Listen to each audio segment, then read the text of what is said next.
अगर आपको सिक्योरिटीज में जीना पसंद है और आप इन सिक्योरिटीज कभी सहन नहीं कर सकते अपने लिए, तो आप कभी अमीर नहीं बन पाओगे। सिंपल शब्दों में बताऊं कि अगर आप रिस्क नहीं ले सकते, आप अपनी कंफर्टेबल जोन को नहीं छोड़ सकते, आप कभी नहीं अमीर बन पाओगे। अगर आपको लगता है कि आप रिस्क लेके कंगाल बन जाओगे, तो आप पैसा नहीं कमा पाओगे। अगर आपको लगता है कि अगर आपके पास पैसे नहीं हुए तो आप कैसे काम चला पाओगे, तो भाई आप अमीर नहीं बन पाओगे। मैं ऐसा क्यों बोल रहा हूँ? एलन मस्क के 3 रॉकेट फेल हो चुके थे और चौथे रॉकेट के लिए उनके पास में सफिशिएंट पैसे नहीं थे। अगर उस दिन वो रिस्क लेकर चौथा लॉन्च टेस्ट नहीं करते, तो आज शायद वो दुनिया के मोस्ट रिचेस्ट पीपल की लिस्ट में पहले नंबर पे नहीं होते। ये काम वो ही कर सकता है जिसको अपने ऊपर पूरा कॉन्फिडेंस हो, जिसको अपनी प्लानिंग पे पूरा ट्रस्ट हो।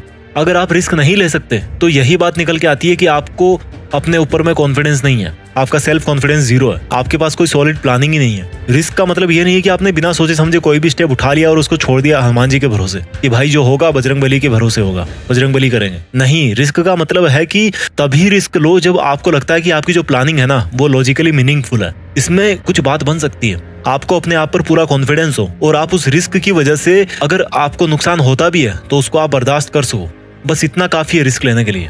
ये जो सेंस ऑफ सिक्योरिटी है ना, कि मेरा कैसे काम चलेगा, मेरी जॉब छूट जाएगी, ये इंसान को आगे नहीं बढ़ने देती। और इस सेंस ऑफ इनसिक्योरिटी या सेंस ऑफ फियर का फायदा बिजनेसमैन बड़े अच्छे तरीके से उठाते हैं। आप अगर किसी दुकान में गए हो, एग्जांपल देता हूं मैं आपको, अगर आप किसी दुकान में जाओ और आपको वहां पर कोई शूज पसंद आ गए, आप उन शूज को लेना तो चाहते हो लेकिन लेना नहीं भी चाहते। होती है ना कई बार ऐसे शॉपिंग करते टाइम कि यार मुझे लेना भी है, लूं कि ना लूं, इस तरह की सिचुएशन होती है। ठीक उसी टाइम पे क्या होगा कि वो दुकान वाला आपके पास में आएगा और आपको बोलेगा कि ले लो सर, ये बहुत ही अच्छा पीस है, बहुत सेल हुआ है और अब इसका लास्ट पीस ही बचा हुआ है और फिर पता नहीं कब स्टॉक में आएगा। और उसके बाद में क्या होता है कि आप मजबूर हो जाते हो शूज को खरीदने के लिए। तो उस दुकानदार ने वहां पे क्या किया कि आपके मन में एक इनसिक्योरिटी डाल दी कि सर ये लास्ट पीस बचा है और फिर पता नहीं कब स्टॉक में आएगा, और इसी इनसिक्योरिटी के दम पर आप मजबूर हो गए उस प्रोडक्ट को खरीदने के लिए।